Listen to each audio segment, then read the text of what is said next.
Håfa Day students, I am Governor Lou Leon Guerrero. Welcome to PBS University. Our friends at PBS Guam and the Guam Department of Education put this episode together with some fun and exciting learning material to help you keep up with your studies. So thank you for joining us on another learning adventure. Sidzu Usmasi and have a great lesson.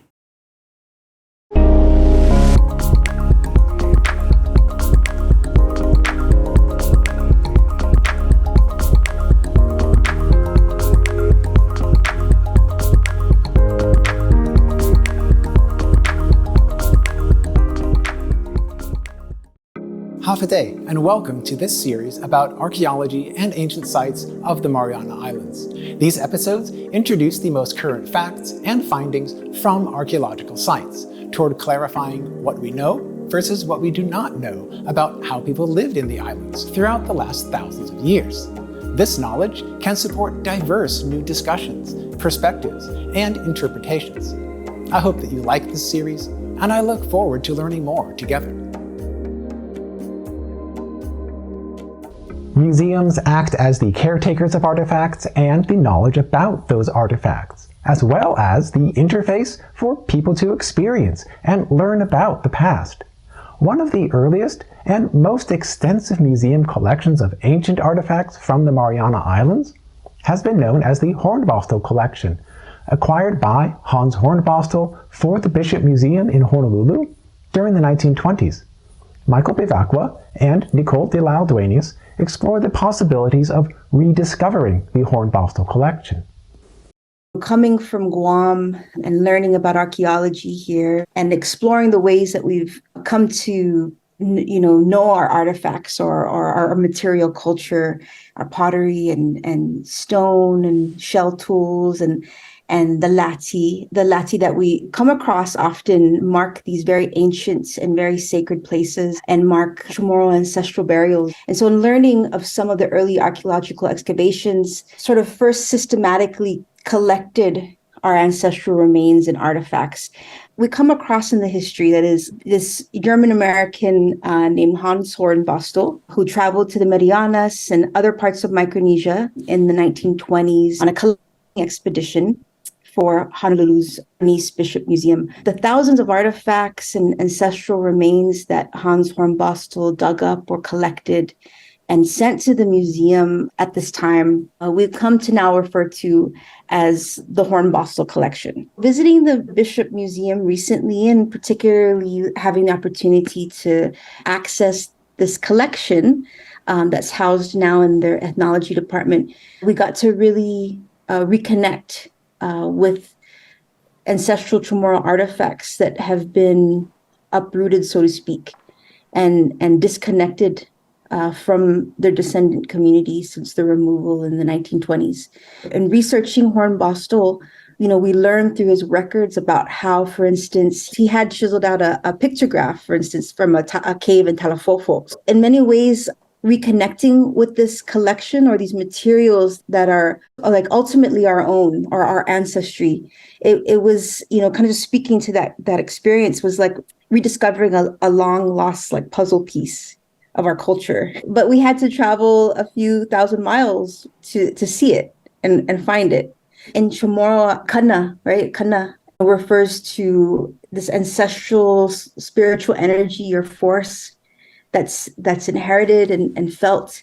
These artifacts or material culture or whatever we choose to call them, not only the human remains, but these objects and the spaces that these objects are found or inhabit, they hold kana, right? They hold this energy. Basically, when the Guam Museum was starting in the 1930s, the museum repatriated some duplicate specimens and 2 boxes of Chamorro human remains. And then in 2000, all remaining ancestral remains were returned to Guam, which now await reinterment. There are still thousands of artifacts that are still at the Bishop Museum, which is what Dr. Bevacqua and I had a chance to visit with this institute. It was called Weaving a Network of Care for Oceanic and it included 20 of us, 20 indigenous Pacific Islanders from throughout the Pacific. We participated in this institute that concentrated on training for collections management, exhibitions, and conservation. The Honolulu Star Bulletin had a newspaper article in which they were talking about the Hornbostel collection before it was a collection in the Bishop Museum, when it was a collecting of artifacts. And so Hornbostel was an amateur archaeologist. But then again, at this time, archaeology was sort of not in a way as professionalized as it is today. You had people who were like Indiana Jones, who are grabbing things left and right and saying it belongs in a museum, but raiding tombs, just kind of pulling things out of the ground, all sorts of stuff like that. And Hornbostel was very much in that mindset where he was going around collecting as much as he could. And one of the things that this Honolulu Star Bulletin article highlights is the fact that the Bishop Museum supported a program in which young children were encouraged to go and collect artifacts and then bring it in, and then they could exchange one artifact for one movie ticket. This is an interesting sort of thing because Chamorros in the 1920s at that time, different than today, right? So still very much connected to the land, but their identity is changing very rapidly as sort of new media comes in, as sort of Americanization is taking over. And so it's interesting because Hornbostel's collection is ballooned to an enormous size, possibly because of all of these young kids that are being encouraged in order to get treats, tickets, free movie passes. They're going into these sites where there's lati, where there's artifacts, and they're grabbing things so they can get movie tickets for them, right? And so this is a shift, because no doubt, a shift in the way in which Chamorros at the time would have seen Hornbostel and what he was doing. Nicole and I talked that a lot of Chamorros probably kind of looked at Hans Hornbostel as he was rummaging around in artifacts, pulling bones out of the ground. A lot of Chamorros probably looked at him and said, Lanya, syempre po ni na malongo estina tauto. He's going to get sick. The Tautomona is going to get him. Because even at the start of the 20th century, Chamorros knew that you had to be respectful in these areas. It had the bones, it had the life ways, it had these remnants of their ancient ancestors. And so you needed to be respectful or else something bad might happen to you. But we see with Hornbostel, when he comes in, even in the name of preserving these things, he's actually, in a sense, kind of breaking Chamorro respect for the next generation by encouraging kids in the name of capitalist sort of achievement, right? Consumeristic delights. Forget what your parents say. Forget whatever you've heard about these things. The value of these pieces is that you give them to me and you get something in exchange for them. And so that was really something that inspired me and Nicole in terms of later doing the exhibit that we did do, is sort of the image of a Chamorro child, handing over a stone adze and in exchange getting a movie ticket for a movie that most people don't even remember anymore. Today, that might shock our conscience a little bit to see sort of a young person at that time doing that. But this is the Hornbostel collection. This is not, at least in the Marianas, is that in other places he may have purchased things from people, but in Guam, and traded for things with people, but in Guam, there was this raiding of sites, going into areas and then just kind of taking things. And he may have received permission from the Japanese in the Northern Marianas Islands or the US Navy in Guam, but he certainly probably didn't get permission from Chamorros, and he certainly wasn't attentive to sort of the ethics of taking the items or even properly documenting where they might have come from. This collection has a really complicated history in the Marianas. There's also quite a few pictures of him with bones, setting up setting up heads and taking pictures with them. It's an interesting sort of history. Yeah, definitely. The word that come across a lot is scouring, and definitely looking through the archives. Just so many skulls that were just collected like casually. Reading some of these accounts of how he entered these very sacred places that we know about, the say that you kind of stay away from them, not really for fear, but the sort of reverence, and how he enters these spaces and just takes like, oh, I collected another skull today, and had a real productive visit to a cave and collected about 5 skulls today. So a lot of the images show that. So with our exhibit, it started off as a call for repatriating and returning what is still at the bishop. But in that, we had to tell this very complicated story of Hornbostel and the period, the manner in which he collected these things. It was several images. It's centered on the image of Hans Hornbostel and 2 other individuals preparing a hiligi for shipment to the Bishop Museum. Then we had the image that Miget talked about of the child exchanging an ads for the movie ticket. And then flanked on the other side was artwork, contemporary artwork by Miget's child.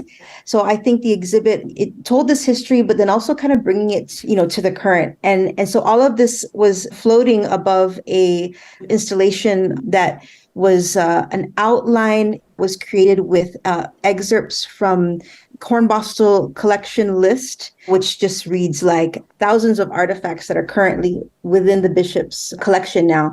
So we kind of cut out excerpts, and those excerpts made an outline that formed this sort of absent Lati Heligi, the significance of this absence and what that absence represents. You're looking down at this empty space and how that represents its absence from the exhibition itself, but its absence from the people. One of the most interesting things about Hornbostel is that you get the sense that he's gleeful about this. He's excited. And he's also, they take pictures of themselves doing things that archaeologists don't do anymore or shouldn't do, right? So, removing things, just kind of like piling things up. Hornbostel took a number of Lati out of the Marianas, thousands of artifacts, maybe even tens of thousands of artifacts, individual pieces out of the Marianas. And then at least 3 of them, although there's evidence that there may have been more that were taken out, but at least 3 of them were Lati. Nicole in her research found this image in the Bishop Museum archival collection, in which this is a Lati being taken from Epal and shipped over to the Bishop Museum. One of the things that I do want to highlight for everyone about this is that, and this is the complexity of history like this, right? Is that what Hans Hornbostel did in some ways can be considered to be very valuable. In some ways, right? So, for example, for me as somebody who loves researching Chamorro legends, Hans Hornbostel and his wife collected folklore at that time, because his wife could speak fluent Chamorro, and so they collected Chamorros telling the oldest legends that they could think of, right? The oldest stories that they knew, and they wrote it down, and they wrote it down in Chamorro too. Right. And so you could argue, that he found things and then preserved them. So you could say that there's value to what he did. But on the other hand, you can also be very critical and even sort of condemn things that he did, taking things from their places. And when me and Nicole went to the Bishop Museum and we saw thousands of sling stones there's no notes on where those sling stones came from. Except for the island that they came from. They are very interesting to look at, but the problem, though, is that from an archaeological and anthropological, historical perspective, where did they come from? If you had thousands of sling stones and you knew where they came from and you knew where they were found in a village, in an area, you could use that information to say, this village made sling stones differently than this other village, right?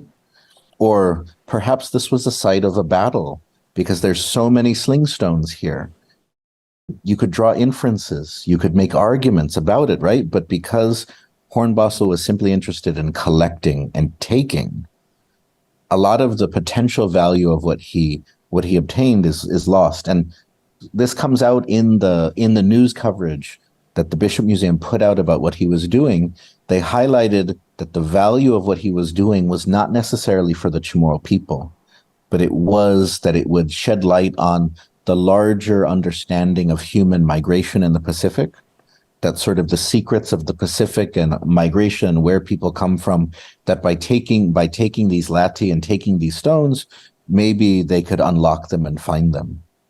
That's part of the problem of Hornbossel's collection, is that, you know, he was taking things for the Bishop Museum for himself with very little thought to the impact on the Chamorro people or the value of these things to the Chamorro people, right?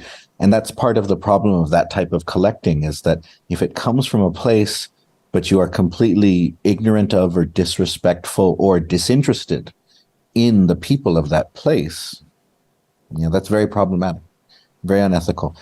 What was the purpose of taking the lati out of the Marianas and taking them to Hawaii and putting them at the Bishop Museum? It was really funny because when we were there, it was kind of like a scavenger hunt. Oh, you know, the bishop's got a lati, you know, and we're like, oh gosh, really? When we were in the Institute and we were starting to talk about what we wanted to present in our exhibit, right? Because this Institute, it was about a 6-month-long program, and then it was going to culminate with this exhibit, which was going to be co-curated by all of us. So we were all tasked with bringing objects of cultural significance. So at that time, he started kind of asking about this lati, and then Noel, Kahanu, and Karen, they were like, oh yeah, there is a lati. It was really interesting because he's like, you always hear these stories about it. And so finally kind of seeing it. And so then when we had our visit to the Bishop Museum, you know, we were driving around the employee parking area, and we were like, oh my God, I think that's the lati out there.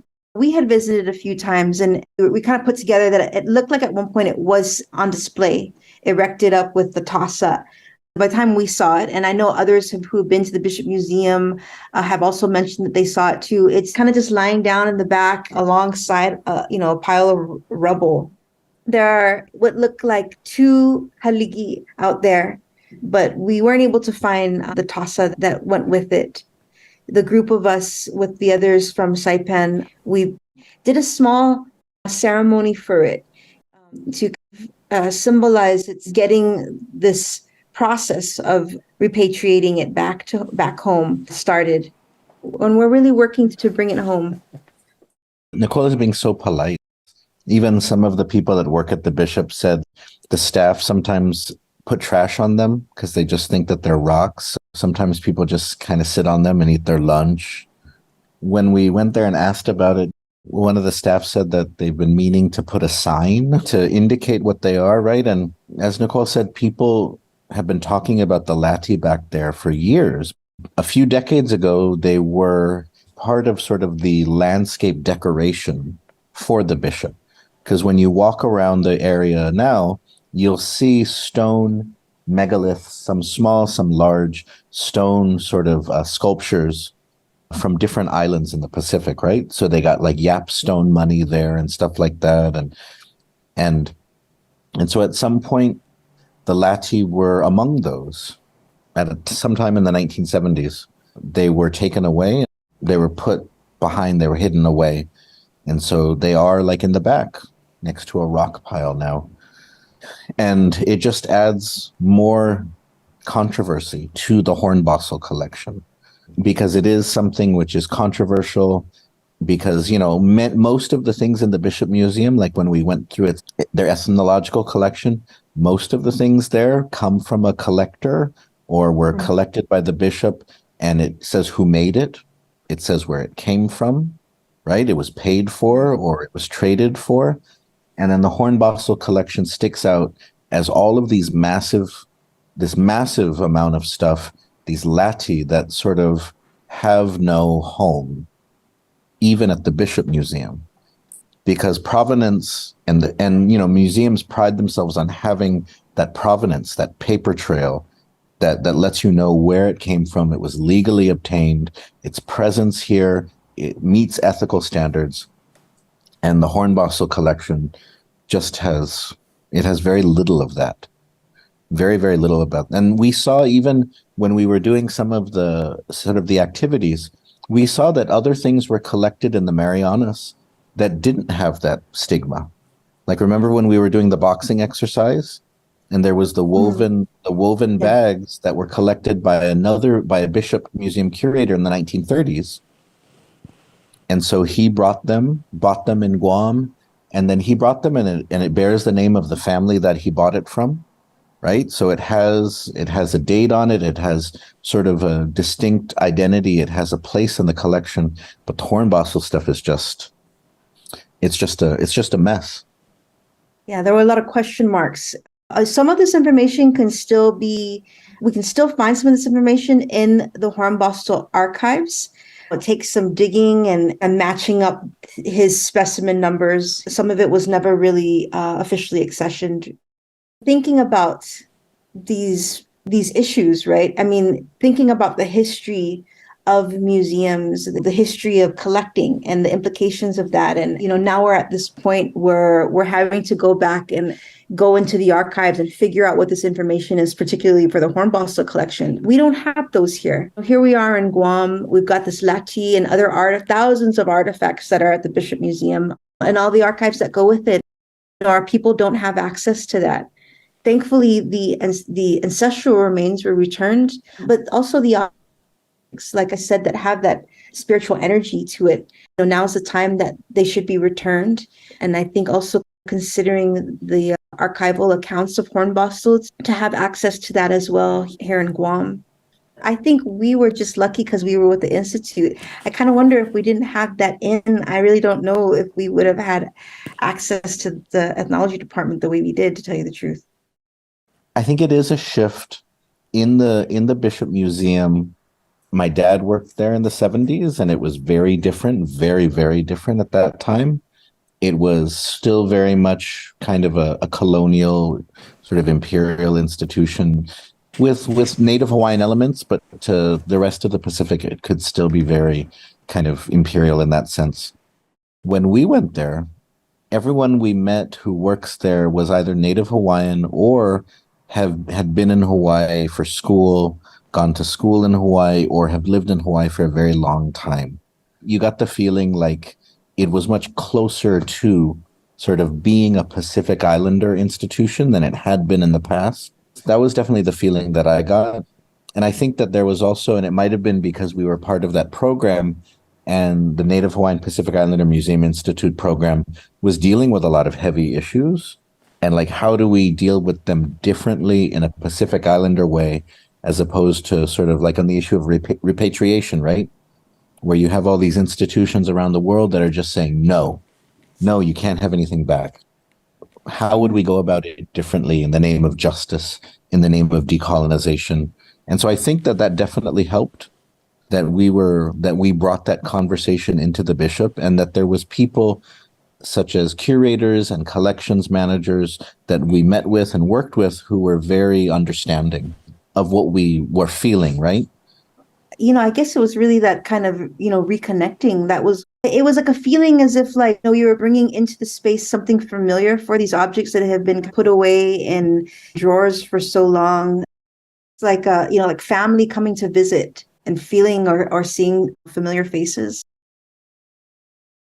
Please join us in the next episode for more about this story of the Hornbostel collection and more about the issues of museums and archaeology. Thank you for joining us in learning about archaeology and ancient sites of the Mariana Islands. If you would like to access more details, then I encourage you to visit in person or online at the Micronesian Area Research Center of the University of Guam, or at the many other libraries, museums, and offices that work with historic preservation, archaeology, and ancient history. Thank you again for watching this program. I hope that you will continue to explore and discover more.